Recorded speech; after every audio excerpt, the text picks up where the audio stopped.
বৈষম্য বিরোধী ছাত্র আন্দোলনের শহীদদের মাগফিরাত কামনা। আজকে মাত্রাতিরিক্ত গরম, ভাদ্র মাসে এমনি গরম বেশি হয়, রোদের তাপও বেশি হয়। এরপরে আমি দেখছি আমরা তারা আরো দোয়া করতেছে রোদ যেন আরো বাড়ে, ওই ফানি কমার লাগে আর কি। আপনাদের এদিকে তো আর এই দোয়া নাই, আমরা এদিকে দেখছি যে দোয়া করতে আছে যেন রোদ যেন আরো বেশি হয়, পানিটা যেন তাড়াতাড়ি কমে যায়। যাই হোক, যেমন হয় আমি লম্বা সময় আপনাদেরকে বসিয়ে রাখব না। আমি শুরুতে আল্লাহর কাছে দয়া চাই, আপনাদের কাছে দোয়া চাই। আল্লাহ যেন আমার মুখ দিয়ে সেই কথাগুলো বের করে দেন যেগুলো আমার জন্য দরকার এবং আপনাদের জন্য দরকার। আল্লাহ যেন সুযোগ দান করে দেন। সবাই করেন আমিন। বন্ধুগণ, আমি এবছর আমার ওয়াজের বয়স হলো 33 বছর। আমি কোনো ময়দান মঞ্চে এত আলেম, আমার ডাইনে বামে সামনে পেছনে অসংখ্য আলেম এখানে বসে আছে। আমি প্রাউড ফিল করছি, আমি গর্ববোধ করছি এই জন্যে যে ওলামায়ে কেরাম, আজকে আমি তাদের চেহারার ভিতরে যে দ্যুতি দেখেছি, নূর দেখেছি, তাদের চেহারার ভিতরে যে হাসি দেখেছি, তাদের ভিতরে আমি যে আনন্দ দেখেছি, আমার মনে হয়েছে 15 বছর পরে মনে হয় তারা প্রথম করে আবার নতুন করে বুক ভরে নিঃশ্বাস নিয়েছে। এজন্যে আমি গর্বিত, আমি অভিভূত, আমি মুগ্ধ যে ওলামায়ে কেরাম এভাবে ছুটে ছুটে এসেছেন। আজকে মসজিদের মিম্বারগুলো উন্মুক্ত হয়ে গেছে। কোরআনের আলোচনা বলবে কোন ইমামের জন্য আর কোনো চিন্তার দরকার নাই। আমরা দেখেছি গত 15 বছর ধরে কোরআনের কথা বলতে গিয়ে অনেক ওলামায়ে কেরামকে নাজেহাল হতে হয়েছে। তাদের মিম্বারগুলো ওই মসজিদের সভাপতি, সেক্রেটারি আর কমিটির কাছে তাদের ইমামতিটা যেন জিম্মি হয়েছিল। আজকে প্রাণ ভরে আমরা কথা বলবো, প্রাণ ভরে কথা শুনবো। আশা করি সেই কথাগুলোর মাঝে আমরা আমাদের হৃদয়ের খোরাক নিয়ে যাব ইনশাআল্লাহ। আল্লাহ যেন তৌফিক দান করে, সবাই করে আমিন। বন্ধুগণ, আল্লাহ তাবারক ওয়া তাআলা কোরআনুল কারীমে বলেছেন, লা ইন শাকারতুম লা আযীদান্নাকুম। দুনিয়ার মানুষ আমাদেরকে বলতেছেন, সবাই শুনতেছেন? এই যে একটা ছেলে এরকম করতেছে, আপনি শুনেন? উনি কয় এত মানুষের কয় আমারে কি আর কয়নি। সবাই আল্লাহ বলতেছেন, কি বলতেছেন? লা ইন শাকারতুম। মাইকটা ঠিক করেন, মাইকম্যান, এই কুয়া টুয়া যেন না দেয়, কুয়া দেওয়াইয়েন না। এত বড় একটা মাহফিলের আয়োজন, মাইকটা একবারে ক্লিয়ার করে স্মুথ করে দেন, যেন মানুষ যেন মজা করে শুনতে পারে। পড়েন আলহামদুলিল্লাহ। কেরকিরি যেন না দেয়, বাড়ি যেন না খায়। সুন্দর করে আপনার যত প্রযুক্তি আছে সবটা ব্যবহার করেন। আলহামদুলিল্লাহ বলেন। আলহামদুলিল্লাহ। তো যে কথাটুকুন বলছিলাম যে আল্লাহ বলছেন লা ইন শাকারতুম লা আযীদান্নাকুম। আল্লাহ বলছেন তোমরা আমি তোমাদেরকে নিয়ামত বাড়াই দেব। কার কথা? আল্লাহর কথা। কথা কথা কার কথা? আল্লাহ। মঞ্চে যারা আছেন সবাই জুড়ে বলবেন, কার কথা? আল্লাহ।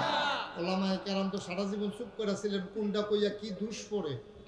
আর যার দোষ নাই, যাইয়ে বড়বড়াইয়া কইতে থাকবে। কার কথা? আল্লাহ।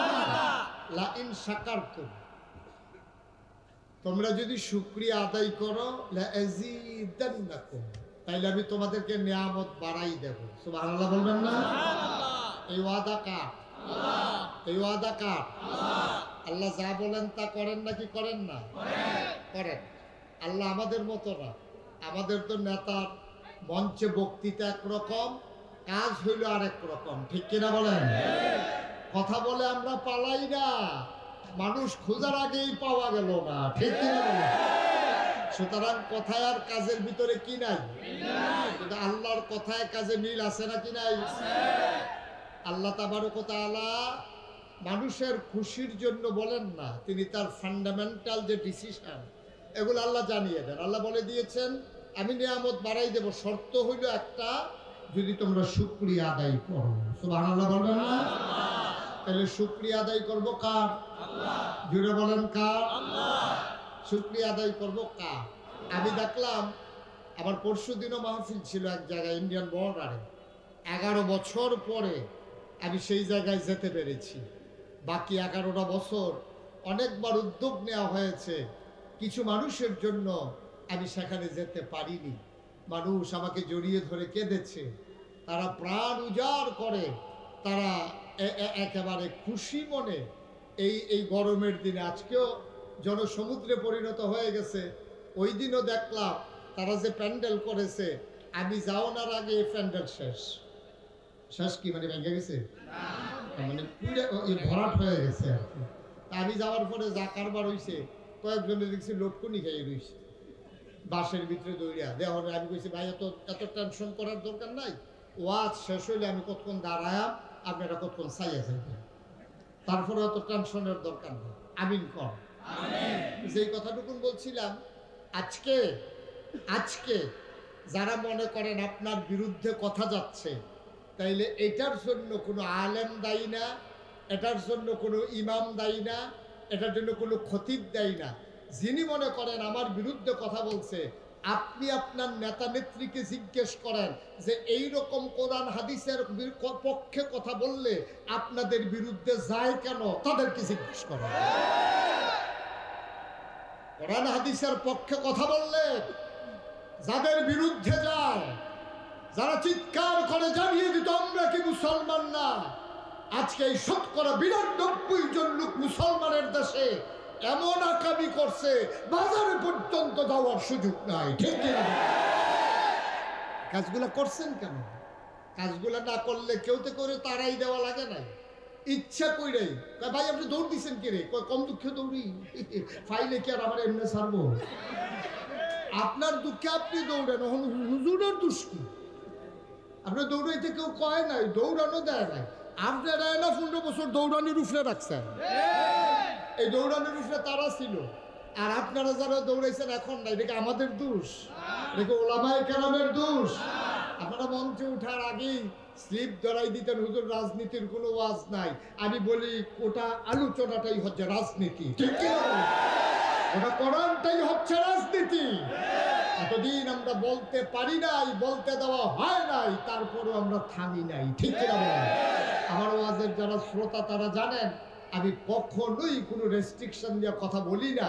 আমি আমার মতো করে কথা বলি, যার মন চায় শুনবে, যার মন না চায় চলে যাবে। আমি আপনার খুশির জন্য আল্লাহর কাছে আসামি হইতে পারবো সহজে। আপনি খুশি হবেন না বেজার হবেন, এতে আমার কিছু আসে যায় না। 800 কোটি মানুষ এই পৃথিবীতে এখন আছে, 250 কোটি মুসলমান আছে। সবাইরে খুশি করার মতো ক্ষমতা আমার নেই, সবাইরে খুশি করার মতো আমার নাই। আমি এক জায়গায় গিয়ে দেখছি আল্লাহরে গালাগালি করতে আছে, আল্লাহরে গালাগালি করতেছে। আর আমি তো নাগেশের বিশ্বাস মুস্তাক ফৈজিয়ে না, আমার যে সবাই পক্ষে থাকবে এটা আমি আশাও করি না। আর যেই দিন দেখবো সবাই আমার পক্ষে, এটা কিয়ামতের লক্ষণ, এটা মোটেও কোনো সুবিধার লক্ষণ, ঠিক কিনা বলেন? স্বাভাবিক। আল্লাহরেও গালাগালি করে মানুষ সুবিধা না হইলে। ধান সিদ্ধ করছে, রোদ উঠে না, খালি বৃষ্টি বেরিয়েছে, কি ফোতানটা আল্লাহরে ফোতাইছে, আল্লাহ দেখে না এখনো আসছে।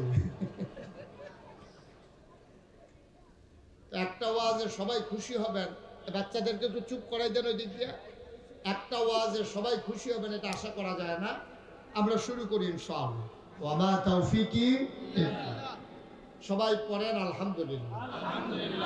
তাহলে শুকরিয়া আদায় করলাম কার? আল্লাহ। করব কার? আল্লাহ। পরে যাব কার? আল্লাহ। লস না লাভ?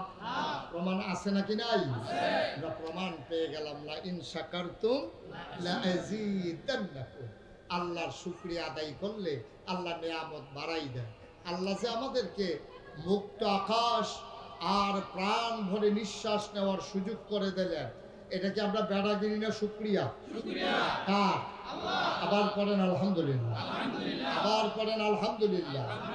15 বছর ধরে যেই জগদ্দল পাথরটা আমাদেরকে চাপা দিয়ে রেখেছিল, পাথরটা এখন সরে গেছে, তাহলে আমরা কি করব, কি বলবো? আলহামদুলিল্লাহ। সবাই পড়েন, কি বলবো? আলহামদুলিল্লাহ। পড়েন আলহামদুলিল্লাহ। বন্ধুগণ, যুগে যুগে এমনই হয়। আল্লাহ তাবারক ওয়া তাআলা কোরআনুল কারীমে মাত্র 500 আয়াত, কয়শো কথা বলেন, কয়শো? 500 আয়াত রাখছেন হুকুমের আয়াত। নামাজ, রোজা, ইবাদত, বন্দেগী, সুদ, ঘুষ, মদ, চুরি, চামারি, জিনা, ব্যভিচার, এই রকম ব্যাপারে মাত্র 500 আয়াত আছে। কয়শো?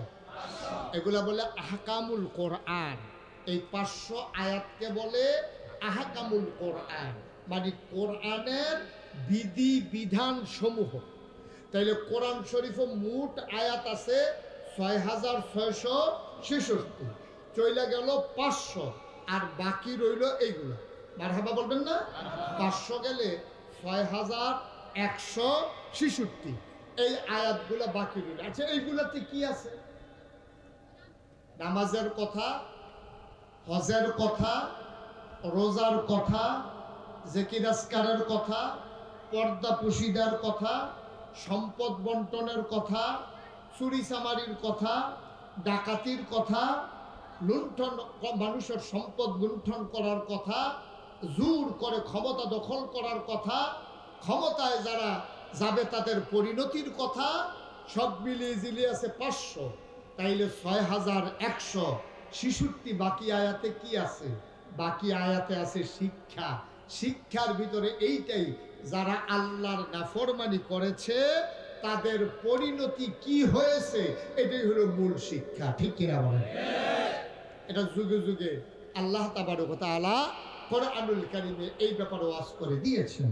আর এই ক্ষেত্রে কোরআনের শিক্ষা নেওয়ার জন্য মৌলিক ফান্ডামেন্টাল একটা ডিসিশন আল্লাহ কোরআনে দিয়েছেন। 21 পারায় সূরা আহজাবের প্রথম আয়াতে আল্লাহ বলছেন, ইয়া আইয়ুহান নবী।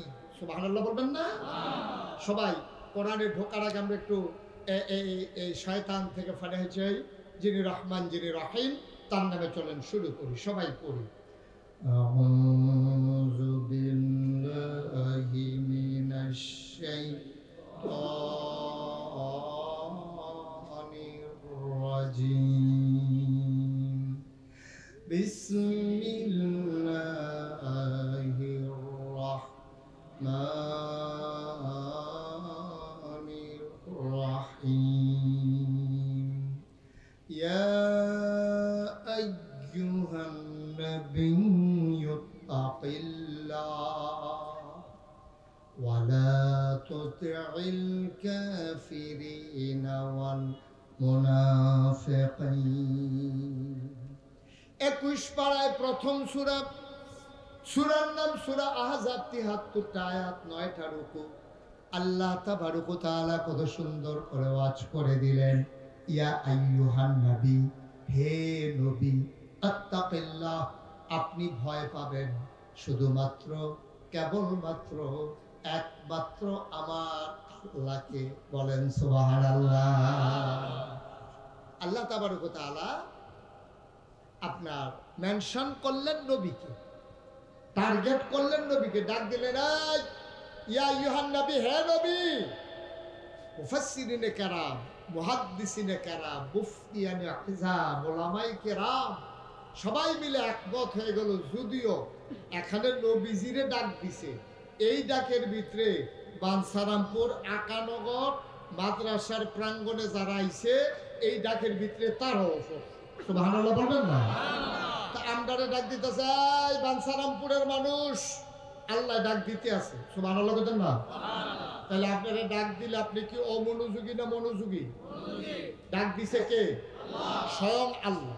সুতরাং এখন আপনি আর এদিক সেদিক তাকানোর কোনো সুযোগ নেই। এতক্ষণ তাকাইছেন, আমি ডাক দিছি, এই ছেলে, এই মোবাইল বন্ধ করো। আপনি ভাই মোবাইল বন্ধ করো, ইউটিউবে হাজার হাজার ওয়াজ আছে, আপনি এইটা চাইয়া থাকবেন না আমারে চাইবেন? হ্যাঁ, এটা বন্ধ করে দিয়ে খেয়াল করে শুনেন। আল্লাহ তাবারক ওয়া তাআলা এখন ডাক দিছে। এখন কিন্তু মুশতাক ফয়েজ আপনাদেরকে ডাকতেছেন, বলছে ইয়া আইয়ুহান নবী, যদিও সম্বোধন করছে নবীরে, আর সকল ওলামায়ে কিরাম ইজমা হয়ে গেছে, নবীরে যে ডাক দিছে এখানে শুধু নবী উদ্দেশ্য না, এই প্যান্ডেলে যারা আমরা আছি, কিয়ামত পর্যন্ত যত মানুষ আসবে, যুগে যুগে যারাই আসবে, যারাই কোরআনের কাছে যাবে অথবা না যাবে, সবার জন্য আল্লাহর ডাক হচ্ছে, এই শুনো। তাহলে বলছি জি আল্লাহ বলেন, আল্লাহ কয় তাকাল্লাহ, তোমরা ভয় পাবা শুধুমাত্র কেবলমাত্র একমাত্র আমার আল্লাহকে। সুবহানাল্লাহ বলেন না? তাহলে আমরা ভয় পাবো কারে? যারা দাঁড়াই আছেন তারা আর বলার দরকার নাই। আমরা ভয় পাবো কারে? আল্লাহকে। আল্লাহ বলছেন, হে নবী আপনি ভয় পাবেন আল্লাহকে। তাইলে এখন প্রশ্ন হলো, নবী কি আল্লাহরে ভয় পায় না?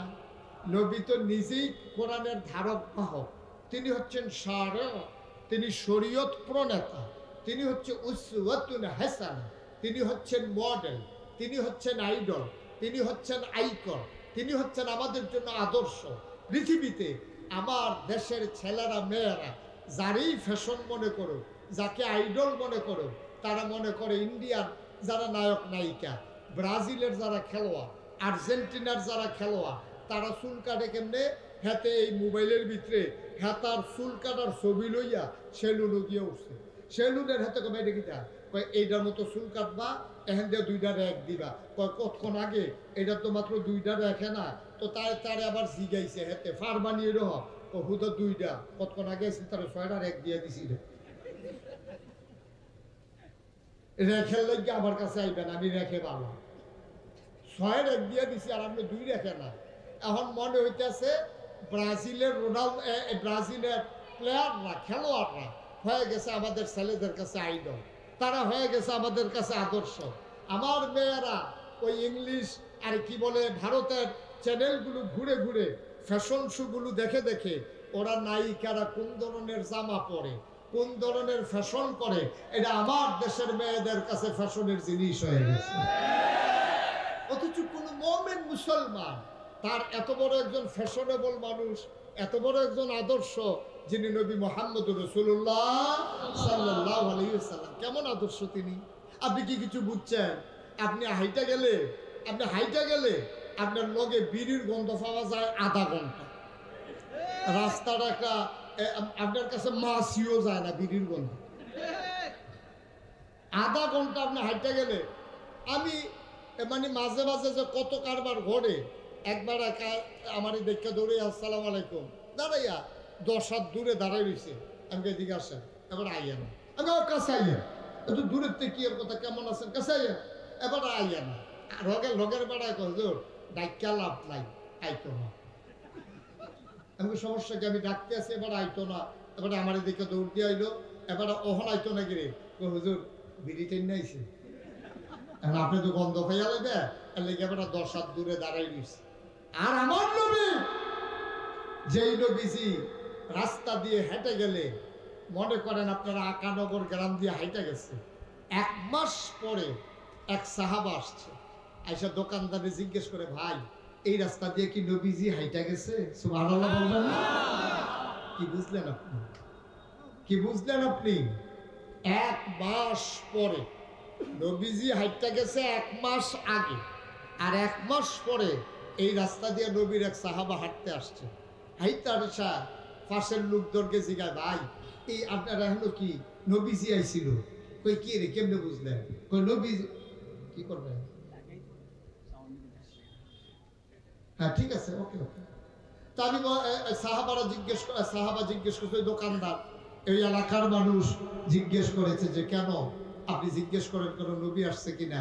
তখন সাহাবা মুস্কি হেসে দিয়ে কয় যে আইছিল তো 1 মাস আগে। সুবহানাল্লাহ বলবেন না? ওই মহল্লার মানুষ,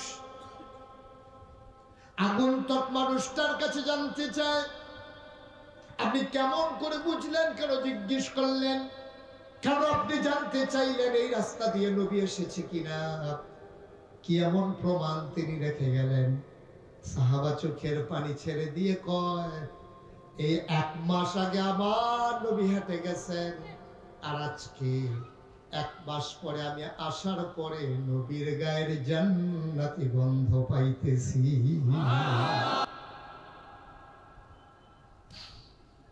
এমন একজন নবী তোমার আমার নবী। এই নবীকে পাঠানোর পরে আল্লাহ ঘোষণা দিয়ে দিলেন, লাকাদ কানা লাকুম ফি রাসূলিল্লাহি উসওয়াতুন হাসানাহ, এই নবী হইলেন তোমাদের জন্য মডেল, তিনি হইলেন আদর্শ, তিনি হইলেন নমুনা। মুসলমান, সরকার আসবে, সরকার যাবে, ক্ষমতার পালা বদল হবে, মুসলমান যদি কোরআনকে আঁকড়ে ধরে ধরতে না পারে, আর নবীর আদর্শে যদি নিজের জীবন সাজাইতে না পারে, সরকারের অদল বদল হবে, মানুষের সমাজের পরিবর্তন হবে না। ঠিক কিনা? আগে একতারা চান্দা তুলতো বাস স্ট্যান্ড, ওখানে আরেকতারা তুলবো, এর দূরে অসুবিধা কি? চান্দা তো ঠিকই আছে, আমার আছে বাড়তেও পারে। ঠিক কিনা? আগে তুলছে একতারা, ওখান তুলবো আরেকতারা, তো লাভ হইল কি? তো দেশের কি উন্নয়ন হইল? কর আগে ফিডা খাইছি একতারার, ওখান ফিডা খাইবেন আরেকতারা, তো হেই দিয়ে তো ফিডা তো হেই দিয়ে, তো লাভ হইল কি? লাভ হবে তখনই, আজকের মাহফিল এমন একটা সময় আপনারা দিয়েছেন, এটা একটা লাভের মাহফিল, এটা একটা দিক নির্দেশনার মাহফিল, এটা আজকে জীবনকে পাল্টে দেওয়ার মাহফিল। ছেলেরা যেমন করে আমার বাংলাদেশকে পাল্টে দিয়েছে বৈষম্য বিরোধী ছাত্র আন্দোলনের মাধ্যমে, আজকে 11 গণের মাহফিল এই এলাকার সমাজ বিনির্মাণে আজকে পাল্টে দেবে আজকের এই মাহফিল। ঠিক কিনা বলো?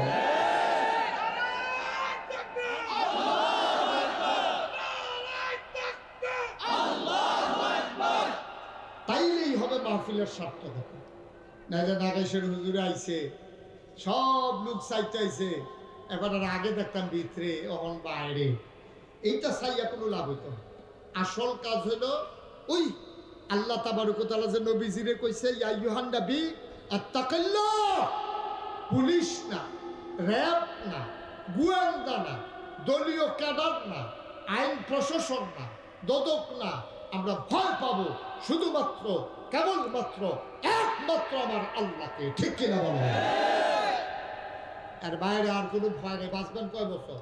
ওলামায়ে কেরামকে আমি বারবার বলেছি, এই বিপ্লবের পরে, দ্বিতীয় স্বাধীনতার পরে আমি ওলামায়ে কেরামদের বিভিন্ন কনফারেন্সে বারবার বলেছি, এতদিন বলেছেন যে সুযোগ নাই, কথা বলতে পারি না, আর আজকে সুযোগ পাওয়ার পরে যারা কথা বলবেন না, আল্লাহ তাদেরকে ছাড়বেন না। ঠিক কিনা? একেবারে স্পষ্ট করে কথা বলবেন, সাদাকে সাদা বলবেন, কালোকে কালো বলবেন, লালকে লাল বলবেন, সবুজকে সবুজ বলবেন। এটা কে কি কইলো, এতে কি আসে যায়, এতে আপনার দরকার নাই। এক এলাকাত মাহফিল বাদ গেলে আরেক এলাকাতে যাইবেন। আমারও দিন কত এলাকাত বাদ গেছে, কত একটা মনে পড়ছে, এটা কি কইলে তা? আমি তো কোনো উচিত কথা কইতাম গিয়াও না, আমি তো একটা নর্মাল কথা কইয়া যা 15 বছর ধরে এই এলাকার যাইতাম পারি না। আমি গিয়া কথার কথা এমনি কইছি, যদি কেউ আপনারা যারা যারা হজেরতে আইছেন, হজেরতে আসার পরে যারা বউ নাই, তারা বয়স হইল বিয়া কইরা লাগে। কারণ আমার দৃষ্টিতে জুয়ান বয়সে বউয়ের যে দূর দরকার, বুড়া বয়সে একটা আরো বেশি দরকার। কারণ ফুতের বউয়ে আপনার ফেসাবের লুঙ্গি বদলাইলে এটা স্মরণ করবো, এমনি জিয়েরও স্মরণ করবো, কিন্তু নিজের বউয়ের স্মরণ গিয়ে ঠিক নিও। এর লাগে আমি যখন বুদ্ধি দিছি, আপনারা যারা বিশেষ করে বয়স হয়েছে অথবা হজের চাইছেন, ফইলা কারবার গড়াই লইবেন, আপনি একটা বিয়া করে লাইবেন। এই কথা কইছি পরে একবার দিয়ে উঠতে আসতে করে জায়গাইতেছে, আমি তো আর বুঝছি না, ওয়াজ যে উফরে পড়ছে, এবার আস্তে করে জায়গাইতে আছে, গিয়া সে দুটো বোমা বমি উঠে আছে। আমি গেলাম কি তারে কয়, ওয়াজ একজনের উফরে পড়ছে। আমি কই তো কি তা কয়, কয় হ্যাঁ বেড়ায় আমরারে ধরছে, অবশ্যই এই হুজুরে এটা তোরা কইছ। আমি কইলাম আসলে এমনি কইছি, অক্কারে সত্য, আমি কেউ কথা শুনছিও না, জানিও না। এবারে বিয়া করছে না, কিন্তু আমি কেমন কয়, এবারে দিলে কয়দিন আগে হজের তাই আবার বিয়া করছে, আমার ওয়াজ এবারে রুফে পড়ে রয়েছে।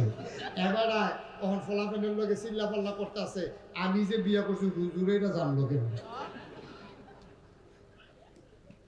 আর যত বছর আমি বাচ্চা থাকি, এই হুজুরে এই এলাকাত কেমনে আইয়ে আমি চাইয়া দিতে আসি, তাহলে আমি আর এখন যাইতে পারি না। ফলাফাইনে যতবারে কয়, এটা তো হুজুরে অনেক বছর আগে কইছে, কয় লাভ বুকিটা অহনও যখন আইব, তোরা আমি যখন মাহফিলও যা, তোরা আমার ভাই চাইয়া কি একটা আইস কম দিবি? কারণ এটা উফরে ফুটে গেছে, তো এটা উফরে পড়ুক, উফরে বড় আমরা বাইরে খেলি থাকবেন আর মেঘ আইব বীজ দেন না তারপরে দৌড় দিয়ে আউলিত গেলে তো সরে ঠিক কিনা কম আমরা সাথী ছাড়া বাইরে খেলি থাকবেন আর বৃষ্টি আইলো বীজ দেন কেড়ে বৃষ্টিরে ফতাইবেন আপনার মতো নির্বুত কি আছে নাকি আমরা কারো পক্ষে বিপক্ষে না কোরআন হাদিসের কথা বলে যাব আপনি যদি কোরআন হাদিসের বাইরে থাকেন তাহলে লইয়া ছুটবো ঠিক কিনা কম তার না আইয়া বললে তো সরে ১,৫০০ বছর আগে আল্লাহ আপনার কম ডাক দিছে ডাক দিয়া কইছে উদখুলু ফিস-সিলমি কাফা আল্লাহ ডাক দিয়া কইছে এই মুসলমান এই বানসারা পুরি তারা করে আল্লাহ আপনি তো আসিয়া নক ভিতরে উদখুলু ফিস-সিলমি কাফা তোমরা পরিপূর্ণভাবে ইসলামের ভিতরে আইয়া পড়ো এরপরে তো কেউ আইয়া না কেউ আইয়া না আরেক তারা করে কি বাইরে অর্ধেকটা ভিতরে অর্ধেকটা জানাজার বেলা ইসলাম মানে নামাজের বেলা ইসলাম মানে ঈদের বেলা ইসলাম মানে বুটের বেলা আর ইসলাম লাগে না ঠিক কি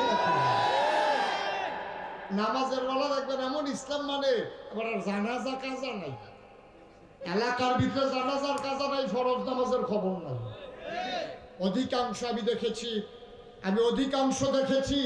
আমিও বাংলাদেশে থাই আমি সৌদি আরব চাইছি না আমি দেখছি আমরা দেশের নেতারা লুক ফিট করে রাখে এলাকার ভিতরে কোনো জানাজার কাম লাগলে হ্যাঁ তারা দেখবেন দৌড়াইয়া হাজির অথচ ফজরের নামাজ এই দিন পড়ছে না এরকম প্রমাণ আমার কাছে অসংখ্য আছে এবার আপনারা কোন ফজরের নামাজের দাম বেশি না জানাজার দাম বেশি কথা বলা কোনটার দাম বেশি সারা জীবনের জানাজা যদি এক ফাল্লির দেন আর ফজর নামাজের একটা সেজদা যদি এক ফাল্লার দেন সারা জীবনের জানাজার নামাজ দি ফজরের নামাজের কাছে বাড়িও খাইতো না ঠিক রাখো কার দরা দিয়েও কুলাইতেন পারতেন না বাটকারা ইট দিয়ে ওইটা সমান করুন যেত ঠিক কিনা কম তাইলে আমার দেশের মানুষগুলো ফজরের নামাজের খবর নাই জুহরের নামাজের খবর নাই নেতায় জানাজার নামাজের লেগে পাগল আসলে এটা সোয়াবের লেগা না এটা বুটের লেগা ঠিক কিনা কম এটি কোনো আল্লাহর সোয়াবের আশায় নামাজ না সোয়াবের আশায় যদি নামাজ পড়তো তাইলে এবার ৫ ওয়াক্ত ফরজ নামাজ আগে পড়লই ফাললে জানাজা পড়লই না ফাললে নাই ঠিক কিনা কম আর আমরা তারা বুঝে না কোনটা দিয়া কোনটা এটা আমরা তারা বুঝে না নোয়া খাইলে হুজুর যে ওয়াজ করতে আইছে হুজুর আইয়া ওয়াজ করতেছে সিহুন কথা কয় মানুষ কয় এই হুজুরে তো সব জানি না হুজুরের সিহুন বুদ্ধি ভালো তো হুজুর মাহফিলের ভিতরে একজনে জিজ্ঞাসা হুজুর আপনি যেমনি জানাজা লইয়া ফরজ নামাজ লইয়া যেমনি ওয়াজ করতে আছে আমরা কি আর লেগে জানাজা ফরজ নাই হুজুরে তাও আমি তো না করছি না তো জানাজা পড়বেন তবে জানাজা না পড়লে এত গুণা হইতো না যদি সমাজের তারা পড়ে আপনি উদ্ধার হয়ে যাবেন পড়লে সওয়াব পাইবেন এই গ্রামের যদি ৫০ জনে পড়ে ৫,০০০ লোক থাকলে তারা আর গুণাগার হইতো না আর ফরজ নামাজ মায়ে পড়লে বাপের সারত না বাহে পড়লে মার সারত না ফুতে পড়লে আব্বাল সারত না জিয়ে পড়লে মার সারত না ফির সাহেবে পড়লে মুড়ি কত তারেক ফেল বেড়ে জেগিতে আছে কই তো বিপদ পড়লাম ওখানে আমরা দেশে ফির সাহেবে পড়লে মুড়িদের নামাজ লাগে না এরপরে ফির সাহেবে পড়লে না মুড়িদের লাগে না আবার এইরকম আছে ফির সাহেবেরও লাগে না মুড়িদেরও লাগে না আসেনি রে ওয়াজ কি সব উঠে পড়তে আছে ওখানে কেডা কইছিল আমারে আনতি জায়গা সারা বেলা ছুটে যাইব করে নমুনা খারাপ তো সেইটা আগে কইয়া লই ওই জানাজারটা ফরজ এটা কইলি তুমি আগে মার হাবা পাটা তো হুজুরে যখন জিজ্ঞাসে কথা মনে আছে নিও যে হুজুর আপনি যেমন জানাজার ফরজ বুঝাইতে আছে তা আমরা কিন্তু জানাজা তার মানুষ হইতো না তো হুজুর কাও আমি কি না করছি নি তবে ফরজটা ঠিক রাখেন ফজর নামাজটা ফইরা জানাজা পড়েন জুহরটা ফইরা জানাজা পড়েন আমি তো না করছি না জানাজার লেগা একবার ফালতু উঠে হুজুর আপনি জানাজাটা যেমন হালকা মনে করতে আছে এটা কি বেশি হালকা না এটা মোটামুটি আছে চলতে আছে এবার হুজুর জিজ্ঞাসা হুজুর কয়টা এরকম মনে করেন নফল মুস্তাহাব তারপরে এই যে ফরজে কেফায়া কইলে এটি কয়টা একখানো মিলাইলে আমরা ফরজের নামাজ একটা মিল করতাম ফারাম এটা হুজুর বুঝাইয়া কইয়া যান ফজরের নামাজ ছুটলেও হেডি দিয়া যেন সমান করতাম পারি হুজুর কয় সারা জীবন ওয়াজ করলাম, এইরকম প্রশ্ন তো আর ছিলাম না। ওই এই হুজুর মতো কই হুকনাথ ফললে এই হয়, বিজাত ফললে এই হয়, আরেকটা উঠটা কয় ফেহে বানিয়ে ফললে কি হয়। হুজুরকে তৈরি বলছে এরকম, হুজুর আপনি যে কইলেন ফরজের অনেক দাম, তো সর্দি মিলেও কি একটা ফরজ করতাম পারতাম না। হুজুরে কয় শুনেন, ভালো কথা মনে করছেন, আপনাদের এদিকে সুপারি গাছ আছে? কয় হ। কয় আছে তো। আচ্ছা এবার আপনারা আমি জিগাই নারিকেল গাছ আসেনি? কয় হ আছে। তো আপনারা যে জিগাইলেন কয়টা সুন্নত মিলাইলে, কয়টা নফল মিলাইলে একটা ফরজ হয়, তাহলে আপনারা কর কয়টা সুপারি গাছ মিলাইলে একটা নারকেল গাছ হয়? 1 কোটি সুপারি গাছ মিলাইলে একটা নারিকেল গাছ যেমন বানানো যাবে না, সারা জীবনের নফল গুলা মিলাইলে একটা ফরজ বানানো যাবে না, যাবে না, যাবে না, ঠিক কিনা? মুসলমান মন দিয়ে শুনো, আল্লাহ তাবারক ওয়া তাআলা সুন্দর করে ডাকে যখন নবীকে বললেন, এই নবীর ডাকের আওতায় আমরা পড়ে গেলাম। আল্লাহ বলেন আত্তাকিল্লাহ, ও নবী আপনি ভয় পাবেন আল্লাহকে, শুধুমাত্র কেবলমাত্র একমাত্র আল্লাহকে। ওয়ালা তুতিল কাফিরিনা ওয়াল মুনাফিকিন, কাফের আর মুনাফিকদের কখনো অনুকরণ করা যাবে না, যাবে না, যাবে না। বলেন সুবহানাল্লাহ। এই কথা আমি মুশতাক ফয়জিন্না, এই কথা স্বয়ং আল্লাহ। সুবহানাল্লাহ বলবেন না? জোরে বলবেন না সুবহানাল্লাহ? বন্ধুরা আমার, ভাইরা আমার আল্লাহ রাব্বুল আলামিন এই ভয়ের কথাটা যখন বলে দিলেন, এই ভয়ের আওতায় আমরা পড়ে গেলাম। এখন আমাদের অন্তরে আর কারো ভয় রাখা যাবে না, অন্তরে ভয় থাকবে শুধুমাত্র কেবলমাত্র একমাত্র আমার আল্লাহ রাব্বুল আলামিনের। আল্লাহ ছাড়া মুমিন মুসলমানের অন্তরে আর কারো ভয় থাকতে পারে না। এই জন্যই বলছিলাম আমরা তো এমন একজন নবী পাইছি, যেই নবী হলেন আমাদের জন্য উসওয়াতুন হাসানা, তিনি হচ্ছেন মডেল, তিনি হচ্ছেন আদর্শ, তিনি হচ্ছেন নমুনা। এবার আপনাদেরকে বলি, নবীর মাথা ওনার চুল মুবারক ছিল নাকি ছিল না? কথা বলেন, বুঝা শুনে বলেন, নবীর মাথায় চুল ছিল নিও? কথা বলা চুল ছিল নি? উনি পাঞ্জাবি গায়ে দিছেনি? ওনার দাড়ি ছিল কিনা? তাইলে ওনার দাড়ি মুবারক ছিল, ওনার চুল মুবারক ছিল, ওনার পাঞ্জাবি গায়ে ছিল, ওনার পরনের লুঙ্গি ছিল, উনি হাসতেন, ওনার দাঁত ছিল, উনি কথা বলতেন, ওনার জিহ্বা ছিল, ওনার সব কিছু ছিল, উনি সব করে করে দেখাইছেন।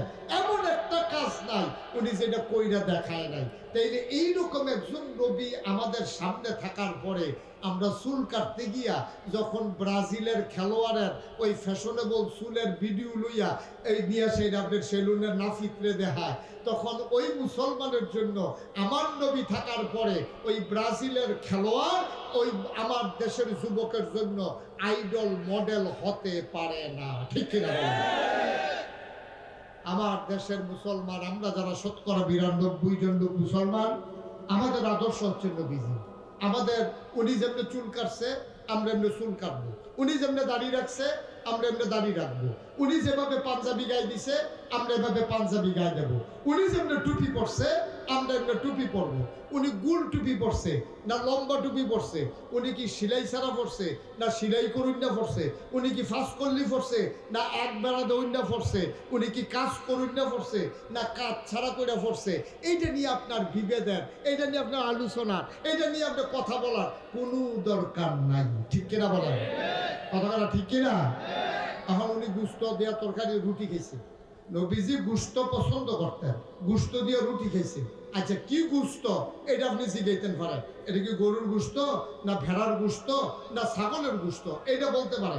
আপনি যদি আবার এইটা যান উনি গুস্ত কি দিয়ে রাখতো, কি কি মুসল্লা দিছে, এগুলো আপনার দরকার নাই। উনি গুস্ত পছন্দ করতো, আপনিও গুস্ত পছন্দ করেন। উনি টুপি পরতো, আপনিও টুপি পরেন।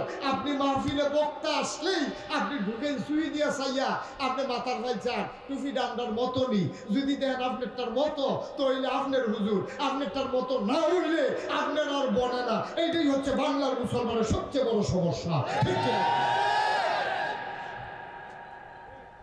আজব কারবার, আজব কারবার। কারবার কি?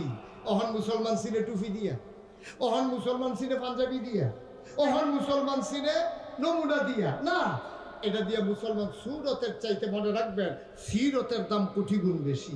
সুরত সহজ, আপনি একবারে দাড়ি রাখছেন না, মনে করেন 1 মাস যদি আপনি দাড়ি না কামান তৈরি দাঁড়িয়ে হবে। আপনি 20 টাকা দিয়ে তো টুপি পাওয়া যায়। পাঞ্জাবিরা কিন্তু বাড়াইয়া ফেন দিয়ে লোক দেখতে সুইটটা ফলা মানে ঈদের পাঞ্জাবির চাইতে আপনার আরো বড় হয়ে যায়।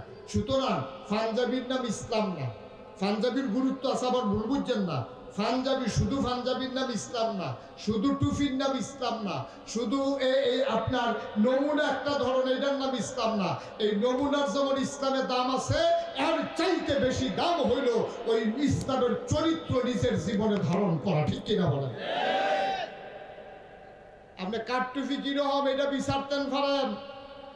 আর যখন অন্যায় হবে, ওই অন্যায়ের বিরুদ্ধে ঝাঁপিয়ে পড়া যে ফরজ, আপনি সুন্দর টুপির জন্য ওই বিভেদ সৃষ্টি করতে গিয়া যার উপরে জুলুম হচ্ছে, আপনি আলেম হয়ে ওই আলেমের পক্ষে কথা বলতে পারেন না, আপনার আলেম বাদ গেছে। ঠিক কিনা বলো?